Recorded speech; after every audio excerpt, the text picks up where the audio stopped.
네, 안녕하세요. 반갑습니다. 존만TV의 한도 대표입니다. 시장이 갈피를 잡지 못하고 있습니다.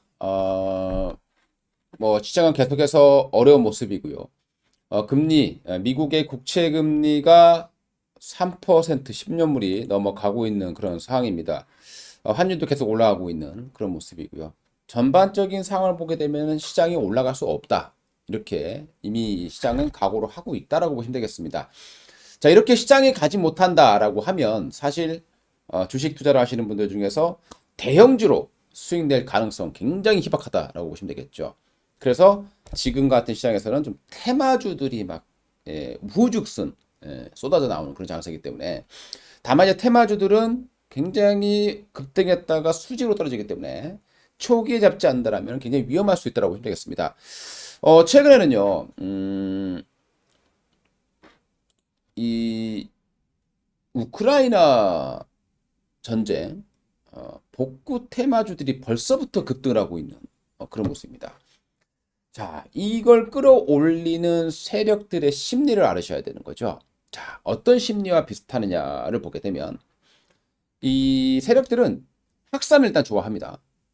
거기에다가 확정적인 언젠간 올 수 있는 결과가 있을 거예요. 그러면 우리가 과거에 코로나가 번졌을 때 생각해 봅시다. 여행주들이 한참 코로나가 정점을 찍을 때 여행주들이 급등하는 거가 똑같은 현상이라고 보시면 되죠. 여행주들이 코로나가 막 번지고 있는데도 주가는 급등을 했습니다. 자, 그 이유가 뭘까요? 미리 끌어올리는 거예요. 언젠간 코로나는 일단 줄어들 것이고 일상생활도 돌아온다라는 것은 시간 문제지 언젠간 돌아온다라는 겁니다. 그렇기 때문에 여행주라든가 이런 것들을 미리 다 급등시켜 놓고 오히려 어떻습니까? 이렇게 좀 숨통을 좀 틔워주니까 주가가 오히려 내려가는 그런 현상들이 발생하고 있는 거죠. 세력들은 항상 똑같은 의미입니다. 미리 사서 끌어올리고 재료가 현실이 될 때 매도를 하는 거죠. 뭐 옛날부터 그런 말이 괜히 나오는 게 아닙니다. 어, 소문에 사고 뉴스에 팔아라. 이 말이 괜히 나오는 게 아닙니다. 이거는 항상 똑같은 원리고 주식을 잘 못하시는 분들, 잘 접근하지 못하셨던 분들은 현실이 될 때 종목을 찾는다는 겁니다. 우리가 이제 보면 저도 주위에서 보면 그래요. 만약에 뭐 윤석열 후보가 당선됐었다 했잖아요. 그럼 당선되고 나서 수혜주 사야겠네라고 생각한다는 거죠. 그래서 주가가 폭락을 한 겁니다. 그러면 이 세력들의 심리, 지금 전후 복구 테마주들이 왜 벌써 이렇게 올라가느냐? 총 공격을 하겠다라고 하는데 불구하죠. 그 이유는 하나밖에 없습니다. 총 공격을 한다. 뭐 더 많이 뭐 이렇게 무너진다 봐야 되겠고요. 그리고 더 많이 복구를 해야 되겠죠. 그런 의미에서 이렇게 미리미리 지금 주가가 급등하고 있다고 보시면 되겠고요. 이것도 마찬가지로 의외로 당연히 의외라기보다 당연입니다. 이제 우크라이나 전쟁이 만약에 종료가 되면 그게 바로 주가의 최고점이 될 겁니다. 아마 그 전부터 고점을 칠 가능성도 있을 거고요.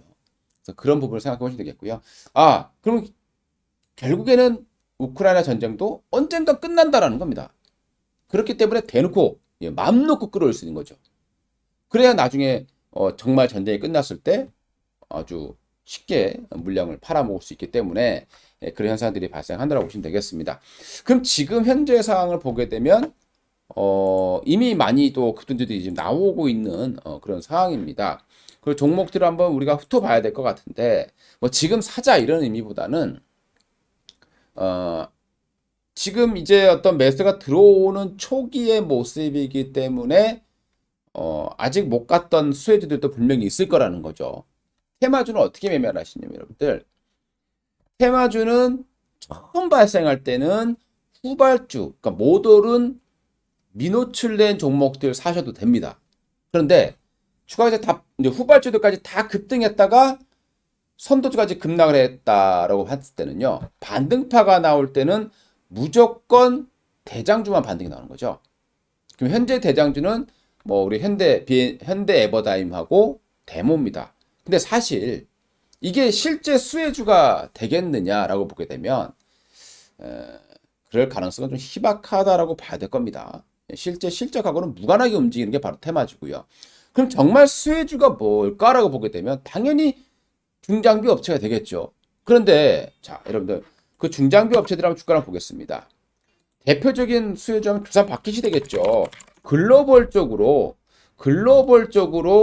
이런 중장비를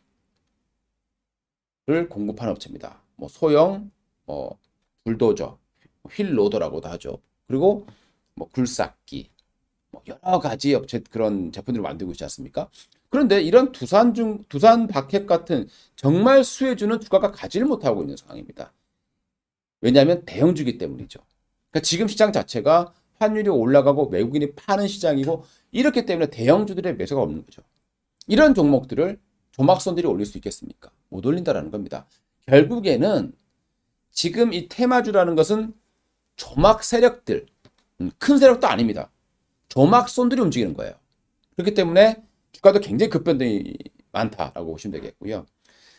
그리고 현대건설기계, 뭐 대표적으로 중장비 업체에서 대장은 이런 기업들입니다. 근데 주가는 올라가긴 올라갔습니다만은 굉장히 좀 미약한 그런 상승이 나오고 있죠. 역시 시가총액이 큰 그런 기업이기 때문이다라고 보시면 되겠습니다. 제가 항상 말씀드렸을 거예요. 대세 상승장은 명품이 가는 거고요. 대세 하락장은 싸구려가 간다는 것만 항상 생각해 주시면 되겠고요. 지금이 대세 상승장이냐 하락장이냐 이제는 대세 상승장이다라고 이야기하는 사람은 아마 거의 없을 겁니다. 대세 하락장이죠. 뭐 이미 작년부터 대세 하락으로 접어들었다고 뭐 제가 수수히 말씀을 드려왔기 때문에요. 자, 그러면 대세 하락장이기 때문에 이렇게 시가총액이 작은 그런 싸구려 종목들이 움직인다라고 보시면 되겠죠. 그럼 대모란 업체를 보시게 되면요, 굉장히 가파르게 움직이고 있습니다. 근데 대장주예요. 그러니까 이런 종목들은 대장주기 때문에 끝까지 갈 겁니다. 그래서 우리가 그런 말이 있죠. 물려도 대장주에서 물려야 된다는 얘기가 있는 거고. 잠깐 쉬는 사이에 현대 에버다임이 올라가고 있습니다. 자, 그러면 이 업체가 뭐라는 업체냐 보시면요. 현대 에버다임은 우리가 이제 어태치먼트라고 해요. 굴삭기 보시게 되면은 유압 브레이크라는 게 있습니다. 우리 아스팔트 보시게 되면 다다다닥 뚫는 거 많이 보셨을 건데요. 그런 걸 만드는 기업이라고 보시면 되겠습니다. 그 외에 천공기라든가 뭐 크레인이라든가 군수용 트럭 뭐 이런 것들을 만드는 기업이 되겠습니다. 그래서 이 기업이 일단 주도권을 잡고 가고 있는 그런 상황으로 보시면 되겠습니다. 자, 그리고 바로 뒤를 따라가는 종목. 점점 후발 라인이 되겠죠. 수산중공업 업체에 따라오고 있습니다. 자, 수산중공업은 또 뭘 하는 업체냐? 주력 사업을 보시게 되면 여러분들 답이 다 나옵니다. 이 업체도 마찬가지로 현대 에버다임과 상당히 유사한 그런 기업이다라고 보시면 될 것 같아요. 주력 사업 자체가 역시 유압 브레이크라든가 천공기 뭐 이런 것들 그리고 이제 파쇄기라는 게 있어요. 이제 우리가 이제 건물이 많이 붕괴됐을 때 그 건물 콘크리트를 다 부셔야 되겠죠. 이제 그런 것들 여기 보시면 이제 좀 나와 있을 겁니다. 이해하기 쉽게. 그래서 이런 것들을 만드는 기업이에요. 그래서 수산중공업도 삼선 주자로서 달리고 있다라고 보시면 될 것 같고요. 자, 이런 것들이 가니까 그러면 굴삭기를 만드는 굴삭기 앞으로 중장비가 좀 판매가 늘어난다고 했을 때 실제로 뭐 많이 늘지는 않을 겁니다. 실제가는 무관하다 다시 한번 말씀드리고요. 그러면 이제 이런 종목들에서 뒤를 따라가는 종목들이 바로 이제 굴삭기에 들어가는 부품이 있을 거예요. 그래서 흥국이라는 업체는 굴삭기 중에서도 이제 우리 무한궤도 있을 겁니다. 뭐 무한궤도 이 하부 관련된 그런 부품을 만드는 기업이고 농기계에도 좀 만들 부품을 좀 공급하다 보니까요. 세계 주가 좀 올라가는 그런 모습들을 전형적인 후발주의 모습을 보이고 있습니다. 자, 그 다음에 DY 파워라는 업체도 이제 최근에 좀 따라가고 있는 모습들이 보이실 건데요. 근데 다들 저항이 좀 걸려요. 그래서 이 DY 파워는 우리 굴삭기 중에서도 이 유압 브레이크, 유압 있습니다. 이렇게 굴삭기 이렇게 왔다 갔다 하는 걸 보셨을 텐데 거기 보면 이렇게 은색으로 여러분들 스텐으로 된 이렇게 보였다가 안 보였다 하실 텐데요. 그게 이제 유압이거든요. 그러니까 유압 그 기계 그걸 만드는 업체가 바로 DI 파워다. 예전 이름이 동양기전이었던데요. 이런 업체들도 최근에 이제 주가가 좀 올라가고 있다고 보시면 되겠고요. 진성 TC라는 업체 역시 마찬가지로 그런 굴삭기와 관련된 종목입니다. 자, 그럼 저는 답변을 드릴게요. 굴삭기 관련 종목을 사겠다라고 하는데 부품을 만든 걸 사겠다. 조금 후발이죠. 선도주들의 눈치만 보는 종목이 되는 겁니다. 그럼 만약에 굴삭기라든가 중장비 관련 종목을 보겠다면 당연히 뭐 데모라든가 이런 것밖에 볼 수가 없는 그런 상황이 될 것 같고요. 그 다음에 이제 우림 TS, PTS 이 업체도 보시게 되면요. 이제 기업 내용을 보시게 되면은 뭐 저는 이제 모든 우리나라 상장되어 있는 기업 내용을 이제 다 알고 있기 때문에 이제 실시간으로 뽑아낼 수가 있다라고 보시면 될 것 같고요. 이 우림 PTS 같은 경우에도 우리 불도저라든가 뭐 굴삭기라든가 여기에 부품을 공급하는 업체고 농기계, 뭐 감속기 뭐 이런 것들도 공급하는 업체라고 보시면 되겠습니다. 그래서 최근에 주가 이제 급등하는 그런 모습들을 이제 보여주고 있다라고 보시면 될 것 같습니다. 상당히 뭐 정고점을 대량으로 뚫어내는 그런 모습이기 때문에 좀 안정적인 그런 모습들을 보여주고 있다라고 보시면 될 것 같습니다. 그와 함께 또 최근에 올라가고 있는 종목은 서현 탄메탈이라는 기업이 있어요. 이 종목은 이제 한때 윤석열 후보 테마주였습니다. 그래서 재료가 그러니까 미리 세력들은 끌어올려 놓고 현실이 다가올 때 주식을 다 팔아치우기 때문에 당선되고 나서 오히려 주가가 더 계속해서 폭락하는 그런 사태가 발생한다고 보시면 될 것 같습니다. 최근에 전저점 이탈 시켜놓고요. 서현탄메탈 같은 경우는 이제 무슨 사업을 하느냐라고 보게 되면 우리 굴삭기 일명 포크레인이다라고 보시면 될 것 같습니다. 이 포크레인에 보게 되면 이제 엔진에 덮개가 있을 거고요. 우리 이 몸통 가지는 이 단조, 이 몸통의 이 철 부분, 그 다음에 이제 운전사가 이제 앉아 있는 그 탑, 네, 그래서 서양 탑입니다.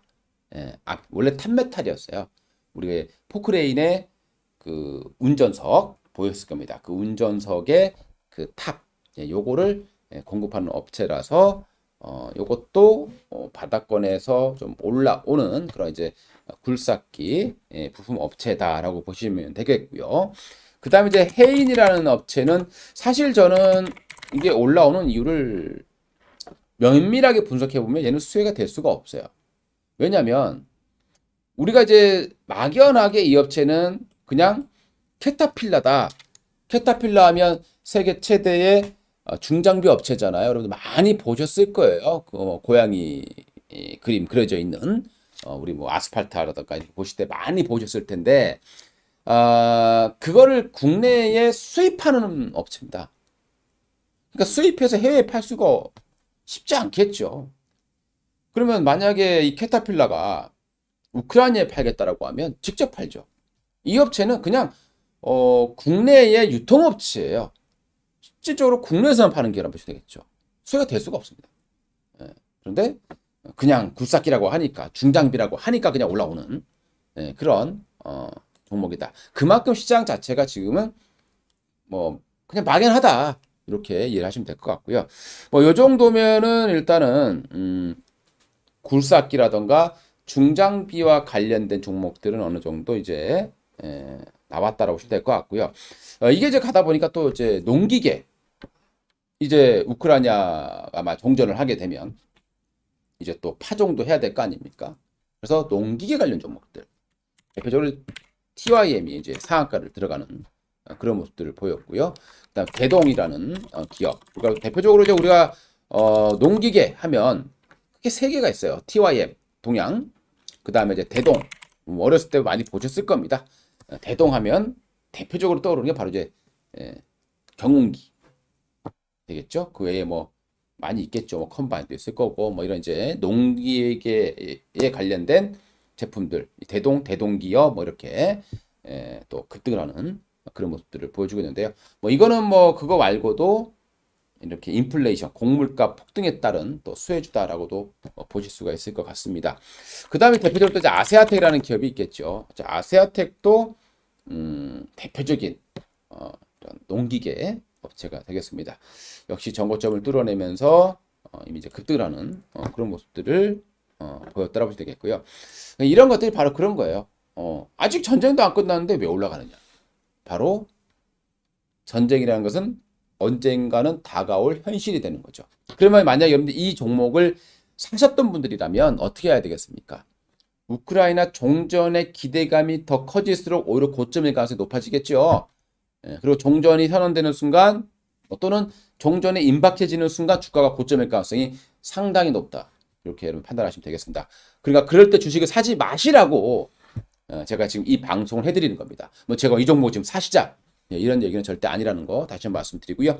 자, 그리고 마지막으로 이제 좀 제가 관심을 좀 가지고 있는 업체라고 하면 도화 엔지니어링 시장에서는 전혀 알지 못하는 걸 수도 있습니다. 세력들만 알고 있는 뭐 그런 정보일 수도 있는 거고요. 아직 뭐 HTS 상의 어떤 뉴스라던가 여기에서는 아직 그 상승 이유가 나타나 있지 않은 그런 종목이다라고 보시면 되겠습니다. 그러면 이 종목이 왜 올라오느냐를 한번 제가 분석을 좀 해드리면요. 원래 이 업체가 하는 주력 사업 자체를 보시게 되면은 주력 사업 자체가 우리 토목 쉽게 해서 인프라라고 생각하시면 돼요. 또 인프라는 뭐 댐도 있을 것이고요. 도시 건설도 있을 것이고 도로도 있을 것이고요. 요런 이제 설계. 그래서 엔지니어링이라는 이름이 붙어 있는 겁니다. 그럼 그걸 설계를 해야 되잖아요. 건설업체가 다 설계를 하는 것이 아니라 그래서 이런 업체들은 항상 뭐 터널을 만든다 할 때 급등하고 뭐 이런 경우가 많이 있는 거고요. 그런 것들을 설계하는 업체이기 때문이다 라고 보시면 될 것 같습니다. 근데 왜 그럼 이게 관련이 있느냐? 실제로 우크라이나에 진출했었던 기업이라는 거예요. 근데 우크라이나 전쟁으로 인해서 철수한 기업입니다. 실제로 보게 되면 여기 뉴스를 보시게 되면요. 전쟁 위기, 우크라이나, 도하, 동성, 동명, 철수라고 나오는데요. 이 도하 엔지니어링, 이 도하가 도하 엔지니어링이 되겠죠. 이 도하 엔지니어링이 실제로 우크라이나 법인이 있었다라는 겁니다. 그런데 전쟁으로 인해서 철수를 한 상황이 되겠습니다. 그러면 전쟁이 복구됐을 때 당연히 다시 갈 가능성이 높아지겠죠. 그러면 거기에서 수주를 많이 따올 가능성은 충분히 있다. 그럼 이 업체는 정말 수혜주가 될 가능성이 어느 정도 있지 않겠느냐 생각을 해볼 수 있는 거죠. 근데 아직 그 내용들은 주가에 반영이 많이 안 되어 있는 그런 상황이니까 뭐 이런 종목들이라면 저는 아직 많이 오르지 않았기 때문에 크게 피해 볼 부분은 없는 것 같고요. 이런 부분도 이제 한번 참고로 보실 수 있을 것 같습니다. 자, 오늘 영상은 이렇게 마치도록 하겠습니다. 여러분들 테마주 장세 정말 자칫 잘못하면 엄청난 손실이 발생할 수 있는 그런 위험한 시기입니다. 여러분들 너무 추격 매수하거나 이러지 않기를 바라고요. 상승 초기에 있거나 뭐 이런 그리고 확산 가능성이 있거나 뭐 이럴 때만 사시고 그리고 그 꿈이 현실이 돼가는 시점에서는 매도를 해야 된다라는 걸 다시 한번 말씀드리고 혹시라도 그때 매수하려고 생각하지 말아라. 그걸 다시 한번 말씀드리겠습니다. 감사합니다.